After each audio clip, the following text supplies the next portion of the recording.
Hello, my name is Ted Lederer, and you're watching another episode of It's All About Art. And today, we're in conversation with much loved and longtime painter John Koerner at his home in Kerrisdale, Vancouver. John, thank you so much. Nice to meet you. John, it's great to be here.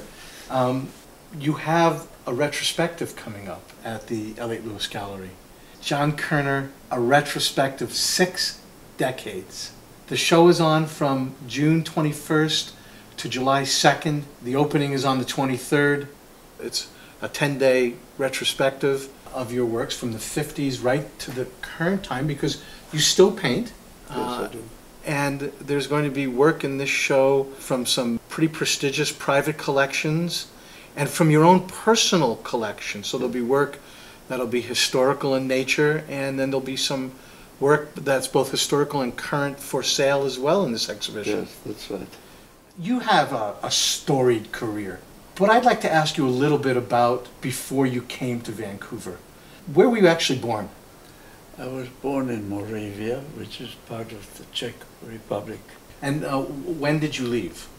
And I left in 1938 at the time of the Munich conference, where Chamberlain declared peace for our time.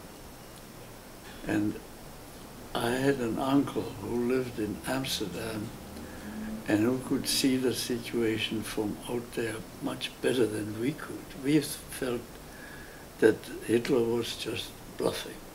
Right. So he phoned and finally insisted that we leave Prague. He sent a DC-3 from Amsterdam to pick us up, and my uncle phoned me when I came home from the university.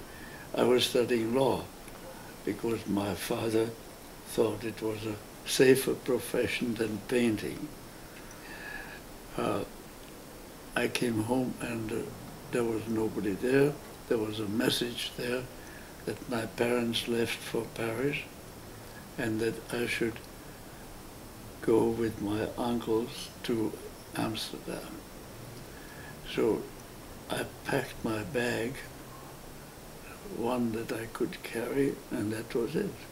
I got off the plane in Amsterdam and took the train to Paris. Okay.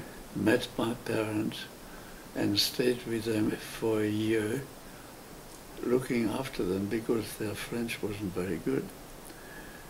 And after that time, one of my family members had come across the ocean and explored business possibilities on this continent and found a sawmill which was down because it was Depression time.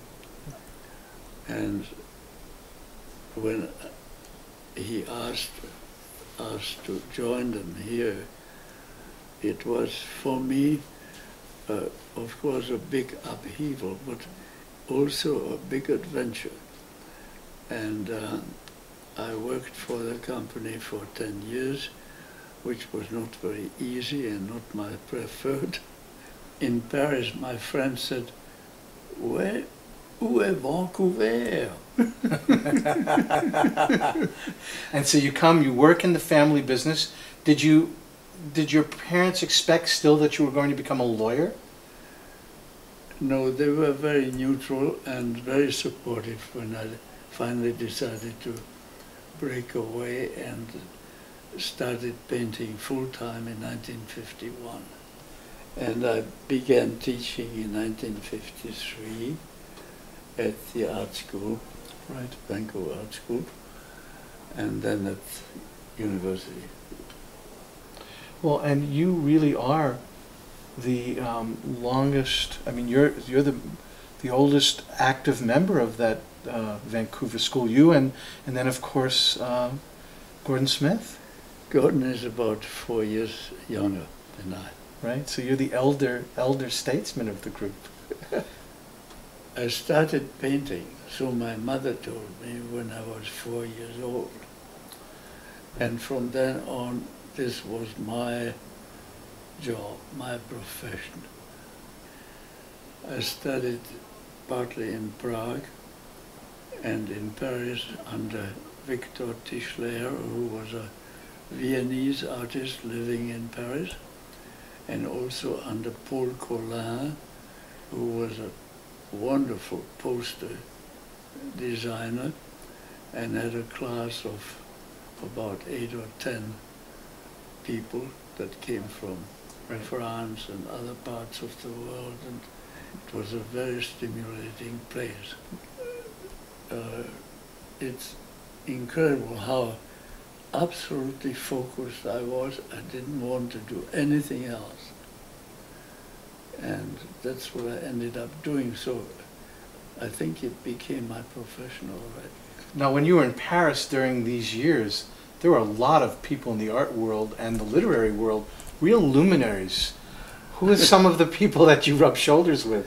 Well, Salvador Dali, I went to his first opening in Paris, and he appeared in a black cape with a huge black sombrero.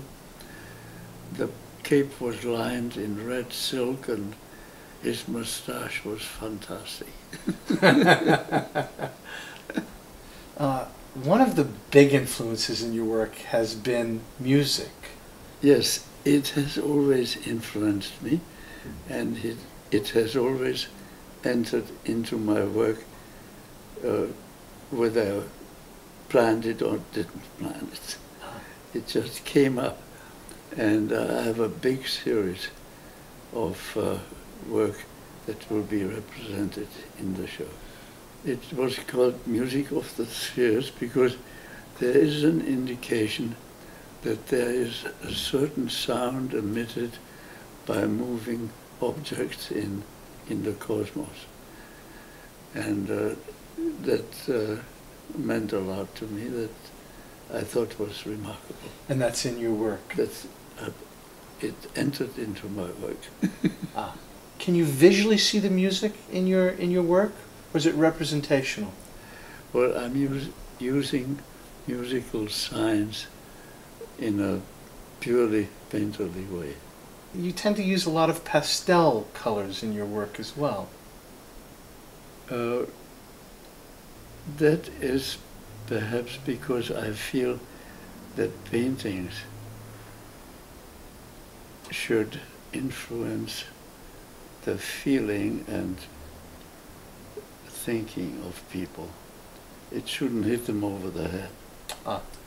You know, I think strong colors are very apt in some instances, but in trying to say what I'm after, they have to be gentle.